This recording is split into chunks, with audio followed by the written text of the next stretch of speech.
मध्य प्रदेश के नीमच जिला मुख्यालय पर मंगलवार को उस समय अफरा तफरी और सनसनी का माहौल बन गया जब जनसुनवाई में एक किसान अपने गले में जूतों की माला पहनकर पहुंच गया। कलेक्ट्रेट परिसर में किसान का यह अनोखा और तीखा विरोध प्रदर्शन देख वहां मौजूद अधिकारी, कर्मचारी और अन्य फरियादी हक्के बक्के रह गए। पीड़ित किसान ने पुलिस विभाग में तैनात एक आरक्षक पर उसकी कृषि भूमि पर अवैध कब्जा करने और फसल बर्बाद करने का गंभीर आरोप लगाया है। मिली जानकारी के अनुसार नीमच के ग्राम सावन निवासी किसान प्रकाश मालवीय लंबे समय से अपनी पैतृक कृषि भूमि को लेकर परेशान हैं। मंगलवार को वह हाथ में शिकायती आवेदन और गले में जूतों की माला लटकाए सीधे कलेक्टर कार्यालय की जनसुनवाई में दाखिल हो गए। पीड़ित प्रकाश मालवीय का आरोप है कि नीमच पुलिस में पदस्थ राहुल गुज्जर नामक पुलिसकर्मी ने अपने कुछ साथियों के साथ मिलकर उसकी अनुपस्थिति का फायदा उठाया और उसकी कृषि भूमि पर अवैध रूप से कब्जा कर लिया। कलेक्टर को सौंपे गए शिकायती पत्र में पीड़ित किसान ने बताया कि दबंगों ने न केवल उसकी जमीन पर कब्जा किया बल्कि वहां से बड़े पैमाने पर मिट्टी का अवैध उत्खनन भी कर दिया। इस अवैध कृत्य के कारण खेत में खड़ी फसल पूरी तरह नष्ट हो गई और भूमि का स्वरूप भी बिगड़ गया। किसान का कहना है कि वह इस मामले की शिकायत लेकर पूर्व में भी कई बार प्रशासनिक और पुलिस अधिकारियों के चक्कर काट चुका है, लेकिन पुलिस या रसूख के कारण अब तक दोषियों पर कोई कार्रवाई नहीं की गई। जनसुनवाई जैसे संवेदनशील स्थान पर एक किसान को इस हाल में देख कर प्रशासनिक अधिकारियों के हाथ पांव फूल गए।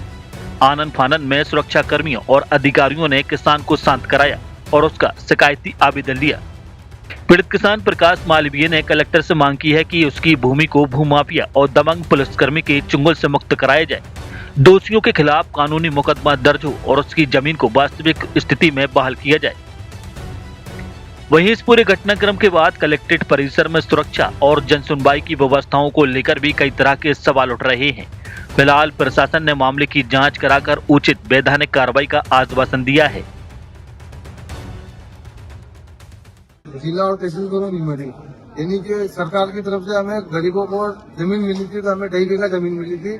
तो 2.5 बीघा जमीन मुझे और 2.5 बीघा जमीन खेतराम जी को, दोनों को 2.5 बीघा जमीन मिली, 5 बीघा जमीन मिली। तो हमारे पास जमीन के कागज है, सब कुछ है हमारे पास। पावती होने के बावजूद राहुल पिता मोतीलाल गुजर, उसका भाई एक और है गोविंद पिता बंदीराम जी, उन दोनों ने जबरन हमारी जमीन के ऊपर कब्जा कर रखा। उसके बावजूद जमीन पे कब्जा होने के बावजूद उसने हमारी जमीन में खुदे चालू की। उसने हमारी जमीन में 3 फीट के करीबन गड्ढे खोद दिया। उसने वो जमीन करीबन 5 से 7 लाख रुपए करीबन उसने मिट्टी बेच दी हमारी जमीन में, और वो उसकी दादागिरी लगा रहा है। और हमसे राहुल पुलिस में ज्यादा उसकी नौकरी है, ज्यादा ही नौकरी करता है। वो कभी कभार आता है, वो उसके हिसाब से आगे चला जाता है। उसका है कि तुमसे जो हो कर लेना, कोई बात नहीं, मैंने तो मेरी जमीन ले रखी, तुम्हारे बापदादा से, तुम्हारे पिताजी से ले रखी।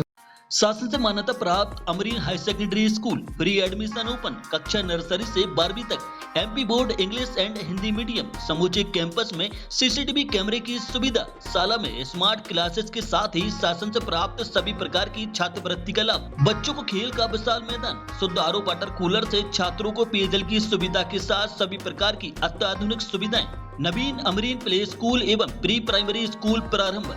हमारा पता है भाग्योदय हॉस्पिटल एवं शासकीय ITI के बीच में, सुभाष नगर, खुरई रोड, सागर।